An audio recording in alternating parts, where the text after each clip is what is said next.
이제 우리 하나님 말씀 함께 보도록 하겠습니다. 오늘 우리들에게 주시는 하나님의 말씀은 시편 130편입니다. 1절부터 8절까지 말씀입니다. 구약성경책 899쪽입니다.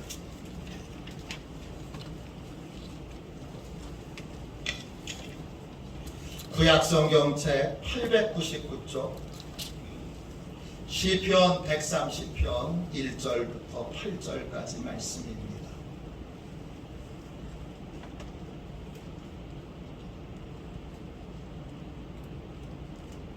같이 한 목소리로 귀한 말씀을 읽겠습니다. 같이 읽습니다. 여호와여, 내가 깊은 곳에서 주께 부르짖었나이다. 주여, 내 소리를 들으시며 나의 부르짖는 소리에 귀를 기울이소서. 여호와여, 주께서 죄악을 지켜 보실진대 주여 누가 서리이까. 그러나 사유하심이 주께 있음은 주를 경외하게 하심이니이다. 나 곧 내 영혼은 여호와를 기다리며 나는 주의 말씀을 바라는도다. 파수꾼이 아침을 기다림보다 내 영혼이 주를 더 기다리나니 참으로 파수꾼이 아침을 기다림보다 더하도다. 이스라엘아, 여호와를 바랄지어다. 여호와께서는 인자하심과 풍성한 속량이 있음이라. 그가 이스라엘을 그의 모든 죄악에서 속량하시리로다. 아멘. 주님의 말씀입니다. 주보에 나와 있는 회개의 기도를 우리 같이 함께 하나님 앞에 드리도록 하겠습니다.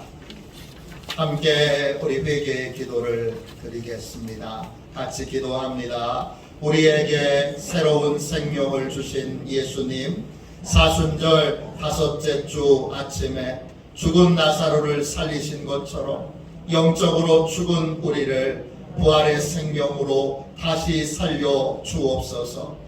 에스겔이 환상에서 본 바싹 말라버린 뼈처럼 전혀 소망이 없던 우리를 하나님의 거룩한 군대로 다시 일으켜 주옵소서.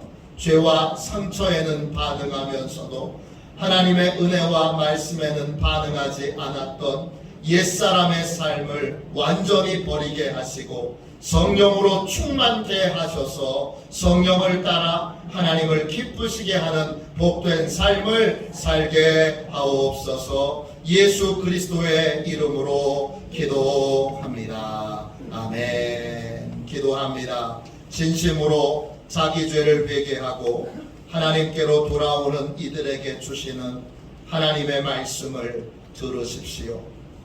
이스라엘아, 여호와를 바랄지어다.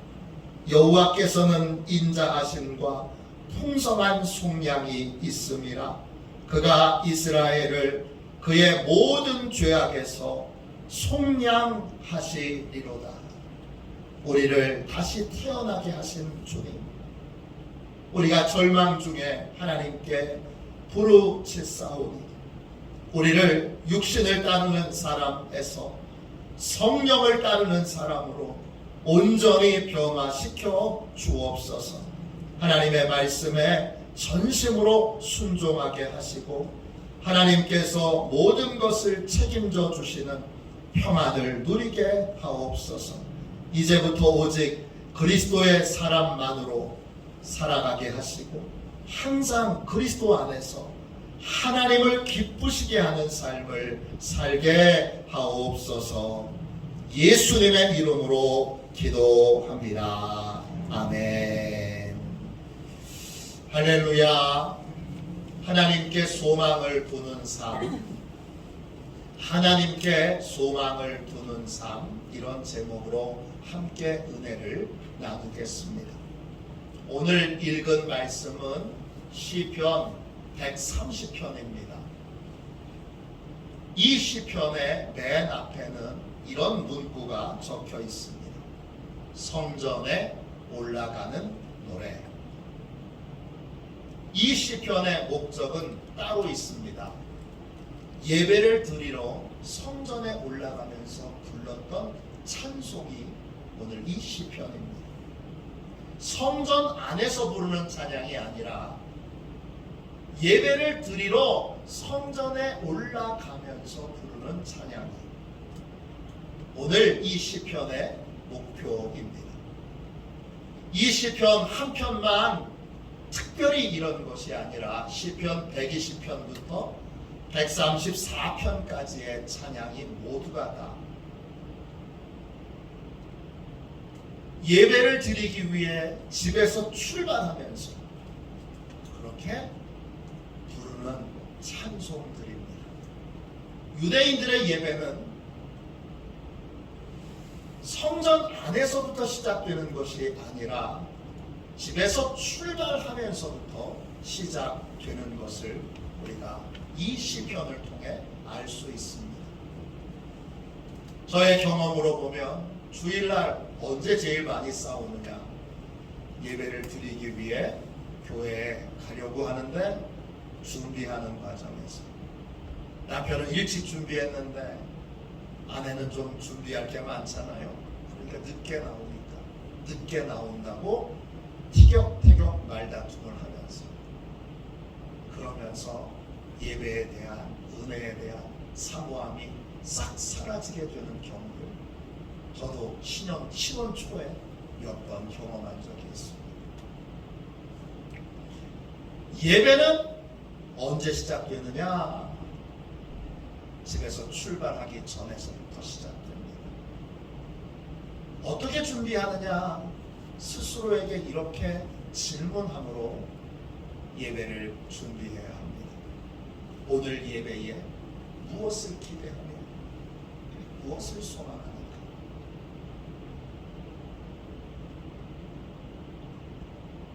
오늘 예배에 무엇을 기대하는가? 무엇을 소망하는가? 신앙생활을 오래 하다 보면 어느 날 예배를 드리면서 깜짝 놀라게 됩니다. 왜냐? 내가 예배를 드리러 나왔는데 아무 소망과 아무 기대가 없어요. 여러분은 그렇게 느껴서 깜짝 놀란 적이 없으세요? 목사님, 저는 꽤 많아요.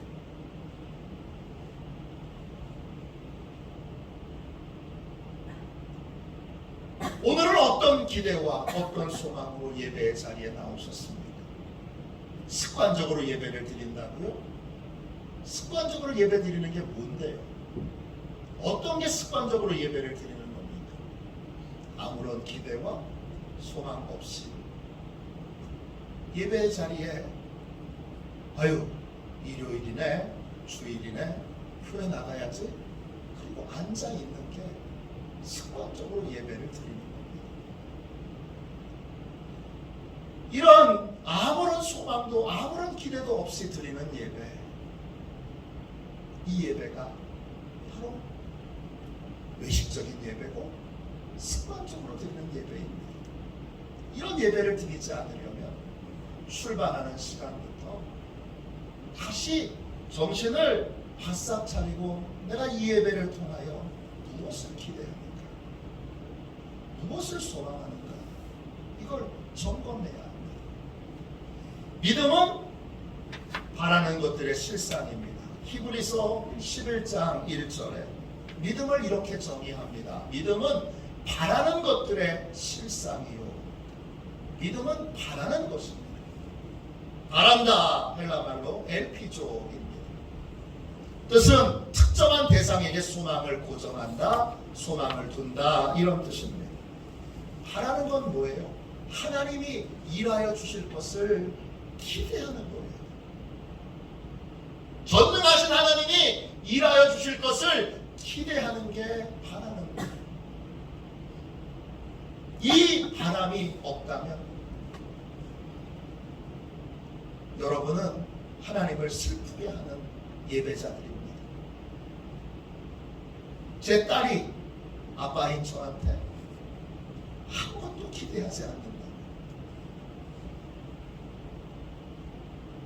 제 아들이 아버지인 저한테 아무것도 기대하지 않는다. 전 너무 슬플 겁니다. 너무 아플 겁니다. 하나님은 우리가 하나님께 많은 걸 기대하길 원하십니다. 그게 하나님을 기쁘시게 하는 거예요. 제 딸이 우리 아빠가 해결해 줄 거야. 우리 아들이 우리 아버지에게 좋은 지혜가 있을 거야. 그리고 저를 찾아온다면 저는 기쁠 겁니다. 그것처럼 행복한 게 없을 겁니다. 예배의 자리에 나오면서 우리는 기대와 소망을 하나님께 두고 하나님이 일하여 주실 것을 기대해야 합니다. 구체적으로 뭘 기대해야 됩니까? 시편 130편에는 예배의 자리에 나올 때 네 가지의 소망과 기대를 품을 것을 우리에게 알려주고 있습니다.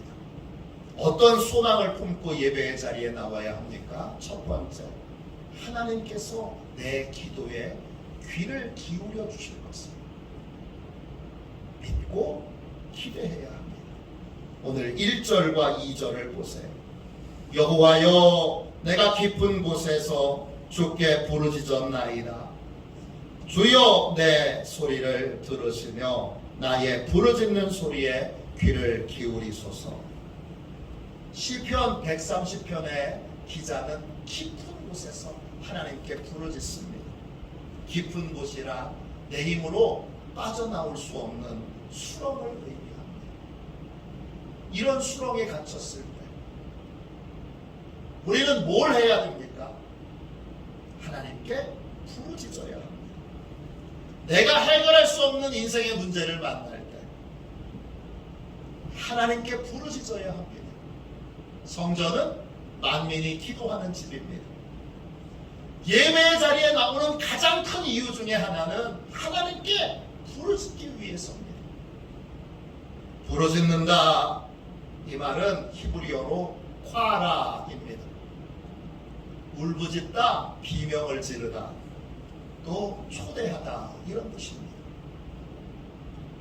하나님께 부르짖는 건 하나님께 도움을 호소하는 것이고, 동시에 내 고통의 자리에 하나님이 와주실 것을 초대하는 것입니다. 내가 부르짖으면 하나님이 어떻게 하실까요? 귀를 기울이고 내 영의 탄식과 내 영의 울부짖음을 들으십니다.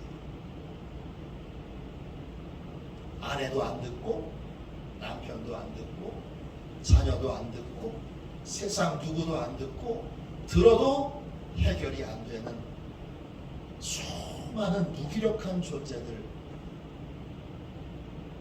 그들에게 실망하고 낙심한 우리들이 예배를 드려야 되는 이유는 전능하신 하나님이, 해결하실 수 있는 하나님이, 기적을 베푸시는 하나님이 내 기도에 귀를 기울여 진지하게 들어주시기에, 그러기에 우리는 예배의 자리에 나와서 하나님께 부르짖는 것입니다. 어떤 소망으로 예배의 자리에 나오십니까? 오늘 내가 하나님께 부르짖으면 하나님이 들으신다. 이런 소망으로, 이런 기대로 우리는 예배의 자리에 나와야 합니다. 둘째, 어떤 소망을 품고 예배의 자리에 나와야 합니까? 하나님께서 내 허물과 죄를 용서해 주실 것을 믿고 소망과 믿음으로 예배의 자리에 나와야 합니다. 3, 4절 보세요. 여호와여, 주께서 죄악을 지켜보실진대 주여 누가 서리이까? 그러나 사유하심이 주께 있음은 주를 경외하게 하심이니이다. 우린 다 죄인입니다. 하나님 앞에 당당하게 설 수 없습니다. 하나님 앞에 당당하게 서려면 반드시 하나님의 용서를 받아야 합니다. 용서는 철저히 하나님의 주권에 달려 있습니다. 하나님은 십자가의 능력으로 용서해 주시기로 결정하셨습니다. 그러니까 우리가 하나님께 나아가서 십자가의 은혜를 붙들 때 하나님은 우리의 죄를 용서해 주십니다. 우리는 십자가의 은혜로 죄 사함을 받을 것을 믿고 부끄러운 죄, 허물, 상처 이것을 가지고 용서받기 위하여 하나님이 용서해 주실 것을 믿고 기대하며 예배 자리에 나와야 합니다. 세 번째, 어떤 소망을 품고 예배 자리에 나와야 합니까? 하나님께서 나에게 꼭 필요한 말씀을 주실 것을 기대하며 예배 자리에 나와야 합니다. 5절 6절입니다. 나 곧 내 영혼은 여호와를 기다리며 나는 주의 말씀을 바라는도다. 파수꾼이 아침을 기다림보다 내 영혼이 주를 더 기다리나니 참으로 파수꾼이 아침을 기다림보다 더하도다. 예배의 자리에 나올 때마다 우리는 하나님께서 나에게 꼭 필요한 말씀을 주실 것을 기대하고 소망해야 합니다. 내가 고민하는 일에 대하여 하나님이 말씀해 주시기를 기대해야 합니다. 내가 선택하고 결정해야 될 일에 대하여 하나님이 말씀해 주실 것을 기대해야 합니다. 내가 조심해야 될 것에 대하여 하나님이 말씀해 주실 것을 기대하고 소망해야 합니다. 예배의 자리에 나오는 모든 사람들은 밤을 새워 보초를 쓰는 파수꾼이 새벽이 오기를 간절히 기다리는 것처럼 하나님의 말씀을 사모하며 기다려야 합니다. 저는 고등학교 1학년 때 전방에 2박 3일로 견학을 간 적이 있습니다. 강원도 학생들만 그렇게 했나 봐요. 그래서 제가 2박 3일 동안 고등학교 1학년 때 전방에 가서 말로만 들었던 철책에서 병사들과 함께 밤을 새워 보초를 썼습니다. 물론 저는 총을 들지는 않았고요. 옆에 그냥 같이 따라다녔는데 밤은 참 쓸쓸하고 춥습니다. 그때가 여름이었는데 밤에 보초를 쏘니까 12시가 넘어가니까 입이 덜덜덜덜 떨려요.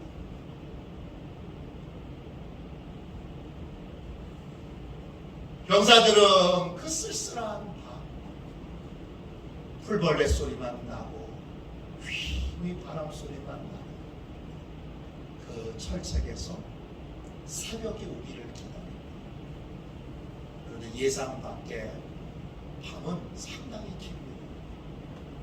기다리고 또 기다리고 또 기다리고 고등학교 1학년짜리가 그 밤을 새워가며 거기서 계속 철책을 지키는 그 군인들과 같이 있는 게 쉽지 않습니다. 어디 앉을 데도 없고 어디 쉴 데도 없고 계속 서 있어야 합니다. 기다리고 기다리다가 새벽이 되면 동쪽으로부터 하늘이 붉게 물들면서 태양이 떠오르게 됩니다. 그때 그 태양을 바라보던 감격을 지금도 잊을 수가 없습니다. 그렇게 태양이 떠오르면 나팔 소리가 들리고 그러면 하룻밤에 철책 근무가 끝나게 됩니다. 그때 철책 근무를 섰던 그 병사들의 기다림처럼 그 사명을 간절히 기다렸던 그 마음으로 우리는 예배마다 나를 향한 하나님의 말씀을 하나님이 주시도록 기다려야 합니다. 마침내 기다렸던 하나님의 말씀을 받을 때 그때 우리는 비로소 길을 찾게 됩니다. 비로소 해결의 방법을 얻게 됩니다. 이 감격과 기쁨을 우리는 예배를 통하여 경험해야 합니다. 어느 기독교 잡지에 실린 간증입니다. 어느 여자 집사님의 간증인데, 기독교 가정에서 태어나서 믿지 않는 남자 만나서 믿지 않는 가정에 시집갔습니다. 시댁 식구들이 예수 믿는다는 이유로 아주 노골적으로 이 집사님을 미워하고 괴롭혔습니다. 명절에 시댁 가는 게 너무너무 싫어요. 무서워요. 나중에 명절만 다가오면 여러분 손이 덜덜덜덜덜덜 떨릴 정도로 이렇게 이상 증세가 있었습니다. 집사님의 명절 증후군은 참고 참아도 계속 됐습니다. 여보, 나 이번 명절에 시댁에 안 가면 안 돼? 남편에게 애원해도 안 됩니다. 도저히 방법이 없어서 하나님 이 문제 해결해 주세요. 그리고는 작정 새벽 기도를 드리게 됐습니다. 하나님께 새벽마다 가서 울면서 기도했습니다. 하나님 너무 괴로워요. 시댁에 가는 게 죽기보다 싫어요. 하나님 해결 안 해주시면 저 이혼해야 돼요.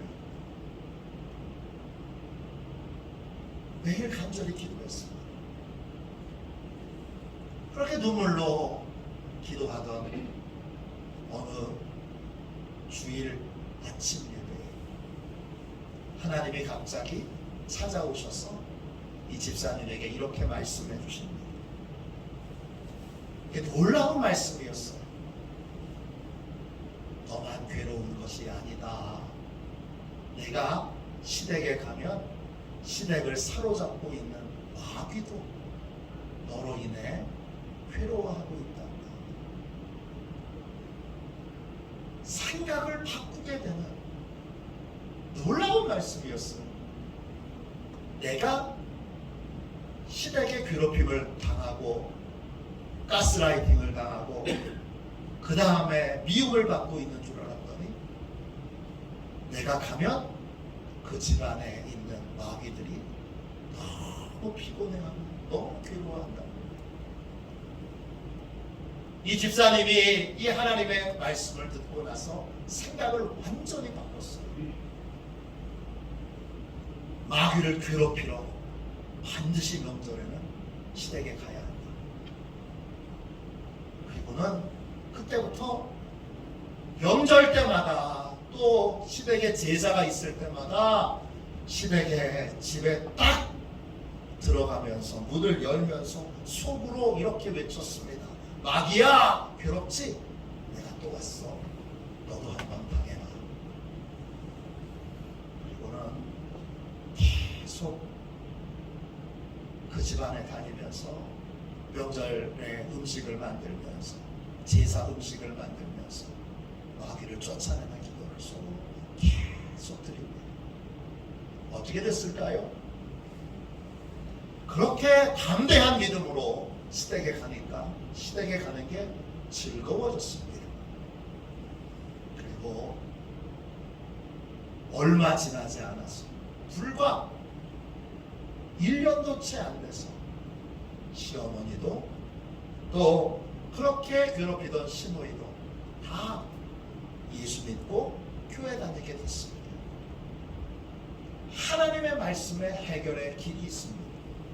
그러므로 우리는 예배 자리에 나올 때마다 나에게 주시는 하나님의 말씀, 이 말씀을 간절히 사모하고 간절히 기대해야 합니다. 마지막으로 어떤 소망을 품고 예배의 자리에 나와야 합니까? 마지막 네 번째로 하나님의 사랑을 뜨겁게 체험할 것을 기대해야 합니다. 7절 8절 보세요. 이스라엘아 여호와를 바랄지어다. 여호와께서는 인자하심과 풍성한 속량이 있음이라. 그가 이스라엘을 그의 모든 죄악에서 속량하시리로다. 예배의 자리에 나올 때마다 우리는 하나님의 사랑을 체험할 것을 기대해야 합니다. 예배의 자리에는 하나님의 인자하심이 항상 머물러 있습니다. 인자하심, 히브리어로 차세드입니다. 이 말은 하나님께서 우리를 불쌍히 여겨주시고 우리를 향하여 사랑과 자비가 가득한 친절을 베풀어 주신다는 뜻입니다. 예배는 여러분 하나님의 따뜻한 친절을 맛보는 자리입니다. 하나님을 만나기 전에 대부분의 사람들은 하나님을 두려워하고 무서워합니다. 이상하죠? 하나님을 무서워합니다. 하나님을 두려워합니다. 그런데 막상 예배 가운데 하나님을 만나게 되면 하나님이 내 예상과 다르다는 걸 절감하게 됩니다.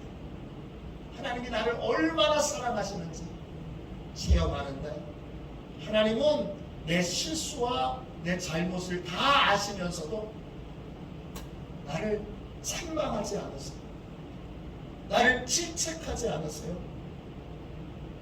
도리어 나의 사정과 연약함을 다 아시고 내 고통을 어루만져 주세요. 처음으로 생애 처음으로 누군가에게 완전히 이해받았다는 느낌을 갖게 되는 것이 하나님을 만난 경험이에요. 하나님은 나를 책망하시기보다 내 상처, 아픔, 내 연약함, 부족함을 다 아시고 나를 어루만져 주세요. 그리고 나의 절망을 위로해 주시고 이렇게 말씀해 주세요. 내가 다 안다. 사랑하는 아들아, 사랑하는 딸아, 내가 다 안다. 이게 하나님이 베풀어 주시는 차세드, 친절이에요. 여러분 식당에 가도 친절하게 맞이해 주시는 분이 계시면 자주 가고 싶잖아요. 왜냐? 그 친절이 우리를 너무너무 행복하게 해주니까. 근데 예배에는 하나님의 친절을 맛볼 수 있어요. 사랑과 자비가 가득한 하나님의 친절을 경험하고 맛보는 곳이 바로 예배의 자리입니다. 그래서 예배의 자리에 나올 때마다 우리는 놀라운 하나님의 친절을 맛보게 될 것을 기대해야 합니다. 은혜의 작가로 유명한 브래던 매닝 이분이 회고록을 썼어요. 책 제목이 모든 것이 은혜다. All is grace. 이런 제목의 책이에요. 이 매닝은 자기의 인생 전체를 뒤돌아보면서 이런 고백을 합니다. 우리는 벌거벗은 채 진리 속에 사는 것이 옷을 입고 거짓과 환상 속에서 사는 것보다 훨씬 낫습니다. 이 사실을 하나님께서 잘 아십니다. 그래서 하나님께서는 인간의 공로로 덕을 쌓으려는 저의 교만과 거짓을 다 벗겨내셨습니다. 돌이켜보면 모든 것이 은혜입니다. 하나님이 여기까지 도우셨습니다. 내 인생에 상처받았던 순간도 하나님의 은혜 가운데 있었습니다. 실망스러운 순간도 하나님의 사랑 가운데 있었습니다. 실패했을 때도 넘어졌을 때도 하나님의 사랑 가운데 있었습니다. 이걸 예배의 자리에 와서 깨닫게 됩니다. 이걸 예배의 자리에 와서 알게 됩니다. 이게 예배입니다. 영국의 글램팜이라는 지역에 화가이자 작가인 샬롯 엘리엇이라고 하는 여인이 살고 있었습니다. 저렇게 생긴 여자입니다. 20대부터 대단한 주목을 받았습니다. 화가로서도 주목을 받았고 작가로서도 주목을 받았습니다. 그런데 30대가 되면서 갑작스럽게 병에 걸려서 그때부터 좌절과 낙심으로 매사에 부정적이고 반항적인 여자로 바뀌었습니다. 그녀의 아버지는 이 샬롯이 너무 걱정이 돼서 자신의 친구인 말란 목사님에게 신방을 요청했습니다. 그래서 말란 목사님이 가정을 방문해서 이 엘리엇을 만나게 됩니다. 신앙의 이야기를 꺼내자 이 엘리엇이 화를 내면서 신경질적으로 이렇게 묻습니다.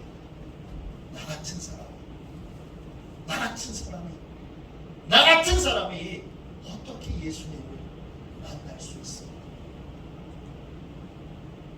이때 말란 목사님이 그녀에게 이렇게 대답했습니다. 당신은 예수님을 만나기 위해 아무것도 할 필요가 없습니다. 당신은 그저 있는 모습 그대로 주님께 나오기만 하면 됩니다. 병으로 좌절과 낙심에 빠져있던 이 엘리옷의 마음에 이 말이 마음에 깊숙이 들어갔어요. 이 말이 마음을 어루만졌어요. 그녀는 이 말을 듣고 그 자리에 무릎을 꿇고 그날 예수님을 나의 주님으로 영접하는 영접 기도를 드리고 예수님께 자기의 인생을 드립니다. 그날 자신이 느꼈던 감동과 깨달음을 그녀가 시로 적어서 나중에 찬송가로 만들게 되면 그게 우리 찬송가의 시였습니다. 찬송가 282장 큰 죄에 빠진 날 위에입니다. 가사의 앞부분이 이렇습니다. 큰 죄에 빠진 날 위에 주 보혈 흘려주시니 또 나를 오라 하시니 주께로 거저갑니다. 이 말을 영어로 보면 영어 찬송에는 있는 모습 그대로 주님께 나아갑니다. 이렇게 되어 있습니다. 하나님의 사랑을 체험하기 위해 여러분이 준비해야 될 건 아무것도 없습니다. 그냥 나오시면 됩니다. 넘치는 하나님의 사랑이 이미 충분히 준비되어 있습니다. 우리는 예배의 자리에 나와서 그냥 주님의 사랑을 받기만 하면 됩니다. 우리는 분명한 기대와 소망으로 예배의 자리에 나와야 합니다. 하나님께서 예배의 자리에 나가서 울부짖으며 기도하며 내 기도에 사랑으로 귀 기울여 주시고 사랑으로 들어주실 것이다. 기대해야 합니다.